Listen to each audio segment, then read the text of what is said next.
ಕೇರಳ ಸೈಡೆಲ್ಲ coconut oil ಹಾಕ್ಕೊಳ್ತಾರೆ. ಆಯಾ ಪ್ರಾಂತದಲ್ಲಿ ಯಾವುದು ಇಷ್ಟನೋ ಅದನ್ನು ಹಾಕ್ಕೊಂಡು ತಿಂತಾರೆ. ಎಳ್ಳಿನ ಎಣ್ಣೆ, ಎಳ್ಳಿನ ಉಪ್ಪಿನಕಾಯಿ, ಉಪ್ಪಿನಕಾಯಿಗೆಲ್ಲ ಎಳ್ಳಿನ ಎಣ್ಣೆನೇ ಹಾಕೋದು. ಆಮೇಲೆ ಎಲ್ಲ ಜಾಯಿಂಟ್ ಪೇನಿಗೆ ಏನು ಔಷಧಗಳು ಮಾಡ್ತಾರೆ ಅದೆಲ್ಲ ಎಳ್ಳಿನ ಎಣ್ಣೆನಲ್ಲೇ ಮಾಡೋದು. ಕೇರಳ ಸೈಡೆಲ್ಲ ಕೋಕೋನಟ್ ಆಯಿಲ್ ಹಾಕ್ಕೊಳ್ತಾರೆ. ಆಯಾ ಪ್ರಾಂತದಲ್ಲಿ ಯಾವುದು ಇಷ್ಟನೋ ಅದನ್ನು ಹಾಕ್ಕೊಂಡು ತಿಂತಾರೆ. ಆ ಹುಣಸೆ ಹುಳಿ ಜೊತೆಗೆ ಬೆರೆತು ಈ ಥರದ ಒಂದು ಪುಡಿ ಇಷ್ಟು ರುಚಿಯಾಗಿರುತ್ತೆ ಅಂತ ಅನಿಸ್ಬೇಕು ಅಂದರೆ ನೀವು ಟೇಸ್ಟ್ ಮಾಡಬೇಕು.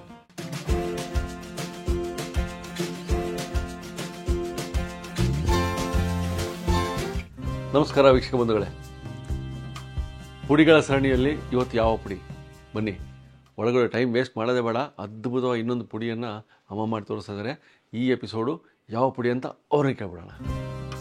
ನಮಸ್ಕಾರ ವೀಕ್ಷಕರೇ, ನೀವು ಹೋಟೆಲ್ಗಳಲ್ಲಿ ಇಡ್ಲಿ ಮೇಲೆ ಹಾಕೋ ಪುಡಿಗಳನ್ನು ನೋಡಿರ್ತೀರಿ.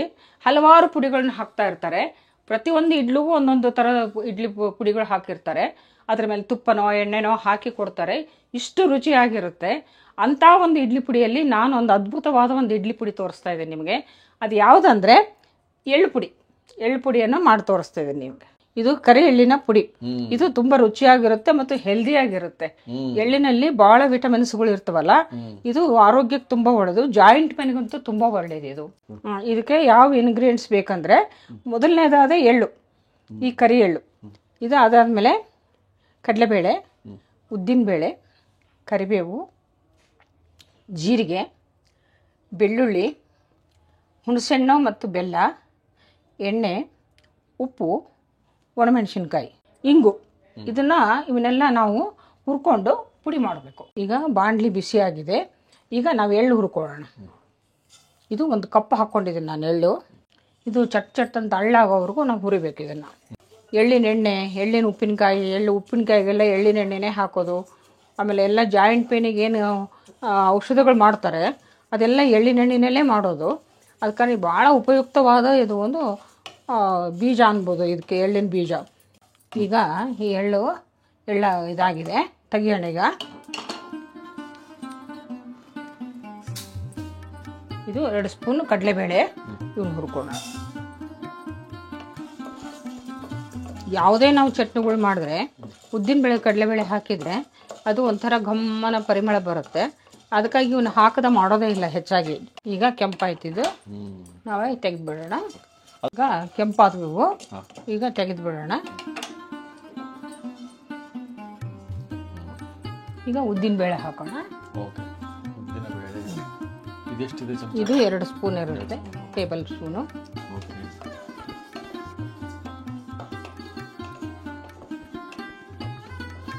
ಕೈ ಬಿಡಬಾರ್ದು. ಕೈ ಬಿಟ್ಟರೆ ಒಂದು ಹತ್ರ ಕಪ್ಪಾಗೋದು, ಒಂದು ಹತ್ರ ಕೆಂಪಾಗೋದು ಆಗುತ್ತೆ.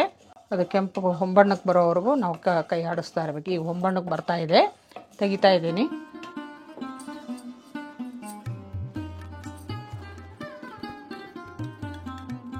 ಒಂದು 2 ಸ್ಪೂನ್ ಜೀರಿಗೆ ಹಾಕ್ತೀನಿ ನಾನು. ಜೀರಿಗೆನೂ ಕೆಂಪಾಗಬೇಕು. ಈಗ ಜೀರಿಗೆನೂ ಕೆಂಪಾಗಿದೆ, ತೆಗಿತೀನಿ. ಈಗ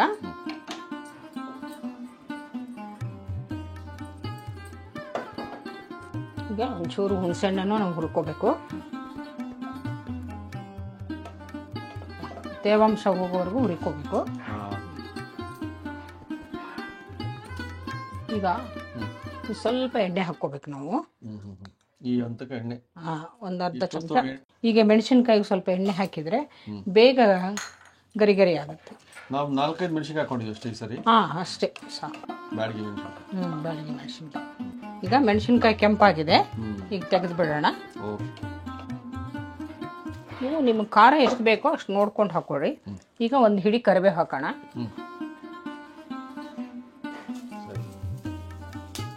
ಇದು ಕೂಡ ಇದು ಪುಡಿ ಆಗಬೇಕು, ಹಸಿ ಇರಬಾರ್ದು. ಹಸಿ ಇತ್ತಂದ್ರೆ ನಾವು ಚಟ್ನಿ ಪುಡಿ ತುಂಬಾ ದಿವಸ ಇಡೋಕೆ ಆಗಲ್ಲ. ಈಗ ಆಗಿದೆ, ಈಗ ತೆಗೆದು ಬಿಡ್ತೀನಿ.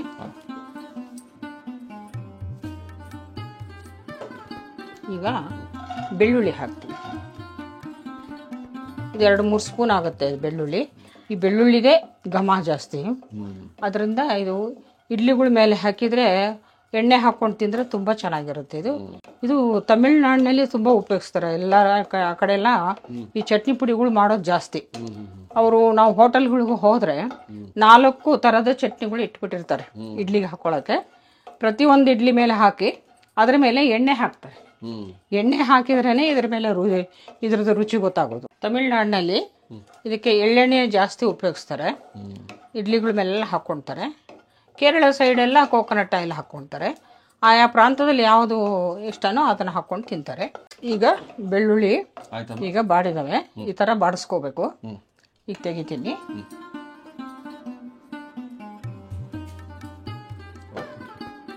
ಇದಕ್ಕೆ ಒಂದು ಹಾಫ್ ಸ್ಪೂನು ನಾನು ಇದನ್ನು ಹಾಕ್ತೀನಿ. ಅರ್ಧ ಸ್ಪೂನು ಹಿಂಗು ಬಿಸಿ ಮಾಡ್ಕೊಂಡ್ಬಿಡೋದು. ಸುಮ್ಮನೆ ಬಿಸಿ ಮಾಡ್ಕೊಂಡು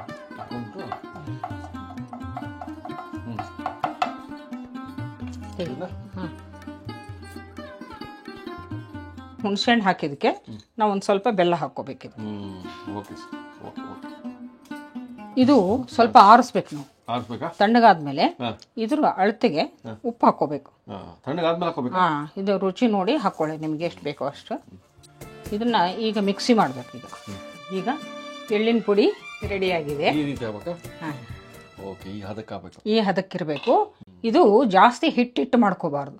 ಈ ತರ ಒರಟಾಗಿದ್ರೆ ಇಡ್ಲಿ ಮೇಲೆ ತಿನ್ಲಕ್ಕೆ ತುಂಬಾ ಚೆನ್ನಾಗಿರುತ್ತೆ. ನಾವು ಬರೀ ಚಟ್ನಿ ಸಾಂಬಾರು ತಿಂತಿದ್ವಿ. ಈಗ ಇದು ಪುಡಿ ಹಾಕೊಂಡು ತಿನ್ಬೇಕು ಅನ್ನೋ ರುಚಿ ಗೊತ್ತಾಗಿದೆ. ಚಟ್ನಿ ಪುಡಿ ರೆಡಿಯಾಗಿದೆ. ಇದು ಇಡ್ಲಿ ಮೇಲೆ ಹಾಕೊಂಡು ತಿಂದ್ರೆ ತುಂಬಾ ರುಚಿಯಾಗಿರುತ್ತೆ. ಎಣ್ಣೆನೋ ತುಪ್ಪನೋ ನಿಮಗೆ ಯಾವ್ದು ಇಷ್ಟನೋ ಅದನ್ನು ಹಾಕೊಂಡು ತಿನ್ನಿರಿ. ಇದು ರುಚಿ ಹೇಗಿದೆ ಅನ್ನೋದು ಮಾಡ್ಕೊಂಡು ತಿಂದು ನನಗೆ ಕಾಮೆಂಟ್ ಹಾಕಿ. ಎಂಥ ಅದ್ಭುತವಾಗಿ ತೋರಿಸ್ಬಿಟ್ರು. ನನಗೆ ಗೊತ್ತೇ ಇದ್ದಿಲ್ಲ ಇದೊಂದು ಪುಡಿ ಇದೆ ಅಂತ ಹೇಳಿ. ಎಳ್ಳಿನ ಪುಡಿ. ಬಾಬಾ ಯಾವ ಥರ ಪುಡಿಗಳು ನಮ್ಮ ನಾಲ್ಗೆ ರುಚಿಗೋಸ್ಕರ. ಹಾಗೆ ತಟ್ಟೆ ಇಡ್ಲಿಯಲ್ಲಿ ಹಾಕೋಬೋದಂಥದ್ದು ಹೇಳಿದ್ರಲ್ಲ. ತಟ್ಟೆ ಇಡ್ಲಿ ಬೇಕಂದ್ರೆ ತಟ್ಟೆ ಇಡ್ಲಿ, ಬೇರೆ ಯಾವ ತಿನಿಸು ಜೊತೆಗೂ ಅದು ಅದ್ಭುತವಾಗಿ ಒಂದು ಕಾಂಬಿನೇಷನ್ನು. ನಾನು ತಟ್ಟೆ ಇಡ್ಲಿ ಹಾಕ್ಕೊಂಡಿದ್ದೀನಿ. ಸೊ ಆ್ಯಸ್ ಯೂಶ್ವಲ್ ತುಪ್ಪ ತೊಗೊಳ್ತೀನಿ. ಸೊ ತುಪ್ಪವನ್ನು ಹಾಕ್ಕೊಂಡು ಹಾಗೆ ಪುಡಿಯನ್ನು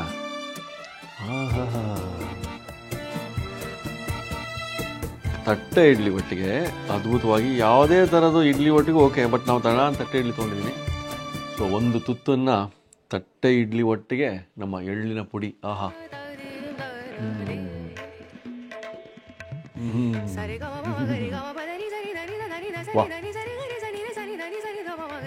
ಬಾಯಲ್ಲಿ ಬರಬೇಕು. ಲವ್ಲಿ. ಒಂದು ತುತ್ತು ನುಂಗಿದ ನಂತರ ಮೊದಲನೇದಾಗಿ ಹೇಳಬೇಕು ಅಂದರೆ ಇದು ವಿಭಿನ್ನವಾದ ವಿಶೇಷವಾದ ರುಚಿಯುಳ್ಳ ಒಂದು ಪುಡಿ. ಆ ಫ್ಲೇವರ್ ಹೆಂಗಿತ್ತು ಅಂದರೆ ಆ ಹುಣಸೆ ಹುಳಿ ಜೊತೆಗೆ ಬೆರೆತು ಆಮೇಲೆ ಕಂಪ್ಲೀಟ್ ಎಲ್ಲ ಇಂಗ್ರೀಡಿಯೆಂಟ್ಸಿನ ಅರೋಮ ಎದ್ದು ಕಾಣೋದು ನಮಗೆ ಆ ಒಂದು ಎಳ್ಳಿಂದು. ಈ ಥರದ ಒಂದು ಪುಡಿ ಇಷ್ಟು ರುಚಿಯಾಗಿರುತ್ತೆ ಅಂತ ಅನಿಸ್ಬೇಕು ಅಂದರೆ ನೀವು ಟೇಸ್ಟ್ ಮಾಡಬೇಕು. ಇದು ನಾರ್ಮಲಿ ಎಲ್ಲ ಹೋಟೆಲ್ ಸಿಗಲಿಕ್ಕಿಲ್ಲ. ಸೊ ನೀವು ಮನೇಲಿ ಮಾಡಿಕೊಂಡು ಟೇಸ್ಟ್ ಮಾಡಿಬಿಟ್ಟು ನನಗೆ ಹೇಳಿ. ಯಾಕಂದರೆ ನಿಜ ಹೇಳಬೇಕಂದ್ರೆ ಇದು ಅದ್ಭುತವಾಗಿ ಟೇಸ್ಟ್ ಆಗಿದೆ, ಅದ್ಭುತವಾದ ರುಚಿಯಾಗಿದೆ. ಇದು ನೀವೀಗ ಮಾಡ್ಕೊಳ್ತೀರಾ, ಇದನ್ನು ಕಾಮೆಂಟ್ ಮೂಲಕ ತಿಳಿಸ್ತೀರಾ, ಹಾಗೆ ಶೇರು ಲೈಕ್ ಮಾಡ್ತೀರಾ ಅಂತ ಅಂದ್ಕೊಂಡಿದ್ದೀನಿ. ಮಾಡ್ಕೊಂಬಿಟ್ಟು ಸಬ್ಸ್ಕ್ರೈಬ್ ಮಾಡೋದು ಮರಿಬೇಡಿ. Take care. ಮುಗಿಸ್ಬಿಡ್ತೀನಿ.